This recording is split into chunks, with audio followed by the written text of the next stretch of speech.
हैं और मुझे बहुत अजीज हैं, इसलिए कि वो जो काम कर रहे हैं उस काम से मैं इतना खुश हूँ कि जब इन्होंने मुझे ये कहा कि आप हमारी ह्यूमन राइट ऑर्गेनाइजेशन में जुड़ें। मैं तो बहुत सारी ह्यूमन राइट ऑर्गेनाइजेशंस में जुड़ा हूँ। जब इन्होंने मुझे कहा तो मुझे लगा कि मैं इस ह्यूमन राइट ऑर्गेनाइजेशन में नहीं जुड़ूंगा, मैं इस ह्यूमन राइट ऑर्गेनाइजेशन का सरपरस्त बनूंगा और मैं इस ह्यूमन राइट ऑर्गेनाइजेशन का आज गार्डियन हूं। पैट्रन इन चीफ इन्होंने मुझे नॉमिनेट किया। मैं हिंदी में सुनना पसंद करेंगे या इंग्लिश में? हिंदी में ठीक। हिंदी में, अच्छा। तो मैं ह्यूमन राइट का एक सिर्फ सिपाही हूं। इन्होंने शायद मुझे बहुत कुछ कहा, लेकिन मैं जब लखनऊ मेरे लिए कोई नया नहीं है। 1980 में मैं लखनऊ यूनिवर्सिटी से लॉ किया। उसके बाद मैंने LLM भी किया, नेशनल यूनिवर्सिटी ऑफ सिंगापुर से PhD भी किया। उसके बाद 8-9 PhD मुझे मिले। जब मैं 1980 में प्रैक्टिस जब शुरू किया, उस वक्त पंजाब में ह्यूमन राइट का वायलेशन बहुत हो रहा था। टेररिज्म अपनी पीक पर था। टेररिस्ट को मारने के साथ साथ बहुत सारे बेगुनाह लोगों को भी मारा जा रहा था, उनको टेररिस्ट का खिताब देके। उस सवाल को उठाने वाला सबसे पहला लॉयर मैं था। ह्यूमन राइट कमीशन उस वक्त नहीं बना था। ह्यूमन राइट कमीशन तो 1993 में बना, जिसके सबसे पहले रंगनाथ मिश्रा साहब चेयरमैन बने, चीफ जस्टिस ऑफ इंडिया रहे।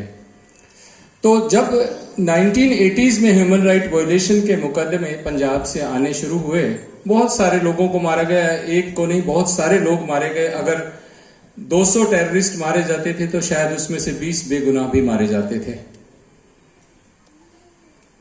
उन बेगुनाहों के मरने पर, टेररिस्ट के मरने पर हमें कोई बात नहीं, क्योंकि टेररिस्ट का कोई धर्म नहीं होता, उसका कोई हक नहीं होता, उसके कोई हकूक नहीं होते, उसका कोई राइट नहीं होता। What to talk of human right.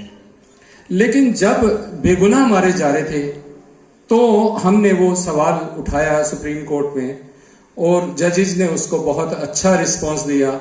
और ह्यूमन राइट वायलेशन के लिए बहुत सारे पुलिस के बड़े अफसरान को भी तलब किया गया, और even director general of police उस वक्त बाद में आके गिल साहब हुए, गिल साहब को भी ह्यूमन राइट का वायलेटर माना गया था। चाहे उन्होंने अच्छा भी काम किया तो दूसरा काम बुरा भी किया कि उन्होंने बेगुनाहों को, उनकी टीम ने, क्योंकि DGP की जिम्मेवारी बनती है, अगर कोई SP किसी को फेक इनकाउंटर में मारता है तो डायरेक्टर जनरल ऑफ पुलिस की उसमें रिस्पॉन्सिबिलिटी बनती है। तो इस तरह से ह्यूमन राइट की आवाज को हमने बुलंद किया। ह्यूमन राइट की जहां तक बात है, मैं अभी बात कर रहा था कि ह्यूमन राइट को समझना बड़ा जरूरी है। मानव अधिकार है क्या? मानव अधिकार वो है कि हम जो सोचते हैं। Law is nothing but common sense.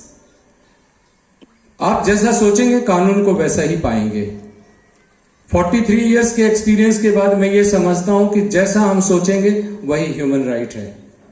कोई छोटी से छोटी बात से लगा कि बड़ी से बड़ी बात तक, हमारे सारे legal rights including our fundamental rights are human rights. एक छोटा सा एग्जाम्पल मैं आपको देना चाहूंगा। I was appointed as amicus curiae by the supreme court. उस मुकदमे में कनॉट प्लेस का शूट आउट का मुकदमा, शायद आप लोगों ने कभी पढ़ा होगा, कनॉट प्लेस शूट आउट के नाम से वो जाना जाता है। उसमें एक बेगुनाह जगजीत सिंह को मार दिया गया था 12 खंबा रोड की लाइट पर। तो कोर्ट ने मुझे उसमें अमाइकस क्यूरी अपॉइंट किया, और वो अमाइकस क्यूरी मुझे इसीलिए अपॉइंट किया था कि I will not be influenced by anything. मैं किसी चीज से इन्फ्लुएंस नहीं होता हूं, किसी से भी इन्फ्लुएंस नहीं होता हूं। मैं किसी भी सूरत में, कोई भी लालच, किसी भी चीज से मैं इन्फ्लुएंस नहीं होऊंगा। तो उसमें एक ACP इन्वॉल्व थे जिन्होंने वो शूट आउट किया था, और बाकायदा उसको, जिसको हमारी लैंग्वेज में जो आम जुबान में कहते हैं, जिसको सुपारी लेके मारना कहते हैं, तो जगजीत सिंह को इस तरह से मारा गया था। पानीपत का बिजनेसमैन था, उसको टेररिस्ट का खिताब देके। तो उस मुकदमे में मैं अमाइकस क्यूरी था, तो अमाइकस क्यूरी होने के नाते मेरे को ना तो जगजीत सिंह के मर्डर से लेना देना था, ना मुझे मारने वाले से लेना देना था। मेरा काम था कि जस्टिस होए इस मुकदमे में।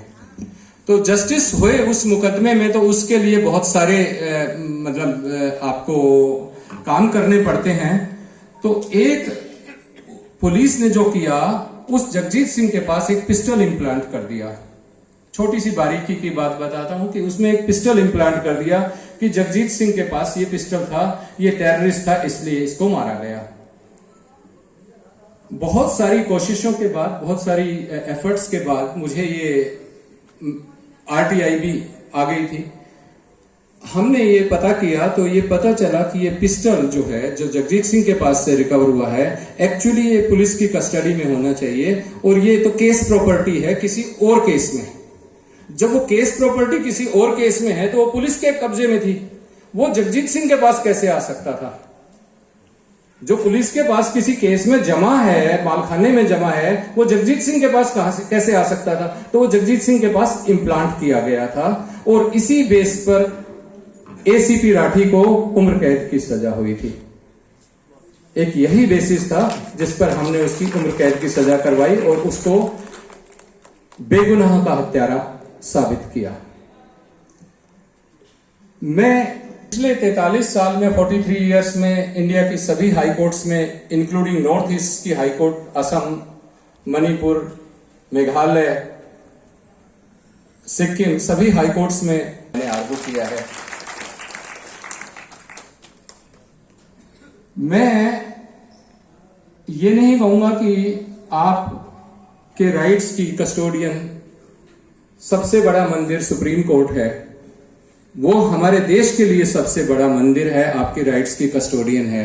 लेकिन मैं तो आपकी लड़ाई इंटरनेशनल कोर्ट ऑफ जस्टिस तक लड़ने को तैयार हूं।